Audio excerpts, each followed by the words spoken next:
అదే RTV app వార్తల్ని క్షణాల్లో చదివే అవకాశం ఉంటుంది. ఒక న్యూస్ పేపర్, ఒక టెలివిజన్ ఛానల్ మీ చేతుల్లో ఎప్పుడూ ఉంటాయి. ఎంతో మందికి విద్యా బుద్ధులు నేర్పిన కస్తూర్బాలు కావచ్చు, గురుకులాలు కావచ్చు, ప్రభుత్వ పాఠశాలలు అయితే నిత్యం వార్తలకు ఎక్కుతున్న పరిస్థితులు అయితే మనమైతే చూస్తున్నాం. ఈ మధ్య కాలంలో చూసినట్లయితే కొంత ఫుడ్ పాయిజన్ కావచ్చు, అంతేకాకుండా కొన్ని రకాల అనారోగ్య సమస్యలతో అయితే నిత్యం విద్యార్థులు అయితే సతమతం అవుతున్నారు. అంతేకాకుండా ప్రస్తుతం అయితే దీనికి సంబంధించి అయితే కొంతమంది విద్యార్థులు సైతం మరణించిన సంఘటనలు సైతం మనమైతే చూడొచ్చు.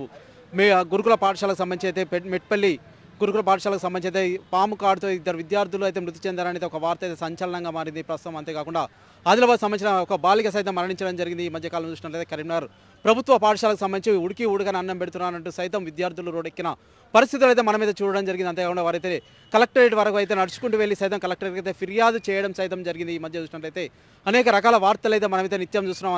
అంతేకాకుండా సారంగపూర్ మండల కేంద్రానికి సంబంధించినటువంటి కస్తూర్బా గురుకుల పాఠశాలకు సంబంధించిన 6 విద్యార్థినులు సైతం చలి తీవ్రత వల్ల కొంత అనారోగ్య సమస్యలు అయితే తలెత్తడం జరిగింది. వారిని అయితే హుటాహుటిన సారంగపూర్ మండల కేంద్రంలోని ప్రభుత్వ ఆసుపత్రికి అయితే తరలించడం జరిగింది. అనంతరం అయితే వారిని అయితే జగిత్యాల జిల్లా కేంద్రంలోని మాతా శిశు ఆరోగ్య కేంద్రానికి అయితే తరలించారు. ప్రస్తుతం అయితే వారి ఆరోగ్య పరిస్థితి అయితే నిలకడ ఉన్నట్టయితే వైద్యులు అయితే సూచిస్తున్నారు. అంతేకాకుండా వారి తల్లిదండ్రులు అయితే తీవ్ర ఆందోళన చెందుతున్న పరిస్థితి అయితే మనమైతే అబ్జర్వ్ చేయొచ్చు. ఎందుకంటే కొంత చలి తీవ్రత అయితే ఎక్కువగా ఉంది. అంతేకాకుండా వారికి అయితే చల్లిటి స్నానం కావచ్చు, అంతేకాకుండా కప్పుకోవడానికి రగ్గులు సైతం లేవనైతే వారైతే ప్రధానంగా ఆరోపిస్తున్నారు. ఈ మధ్యకాలంలో చూసినట్లయితే కొంతమంది నాయకులు సైతం కొంత మిడ్ డే మీల్స్ సంబంధించి కావచ్చు, అంతేకాకుండా విద్యార్థుల స్థితిగతులపై అయితే ఆరాధిస్తున్నారు. పాఠశాలకు వెళ్ళి అయితే నిత్యం వారితో అయితే మాట్లాడే ప్రయత్నం సైతం చేస్తున్నారు. ప్రస్తుతం చూసినట్లయితే ఈ మధ్యకాలంలో అయితే నిత్యం ఇటువంటి వార్తలు అయితే తరచూ మనం అయితే చూస్తున్నాం. ఇప్పుడైతే సారంగపూర్ మండల కేంద్రానికి సంబంధించినటువంటి 6 విద్యార్థుల సైతం అయితే ఆసుపత్రికి అయితే తరలించడం జరిగింది. ప్రస్తుతం ఈ ఘటనకు సంబంధించి అయితే కొంత ఇతర పిల్లల తల్లిదండ్రులు సైతం ఆందోళన పడుతున్న పరిస్థితి అయితే మనం అయితే అబ్జర్వ్ చేయొచ్చు.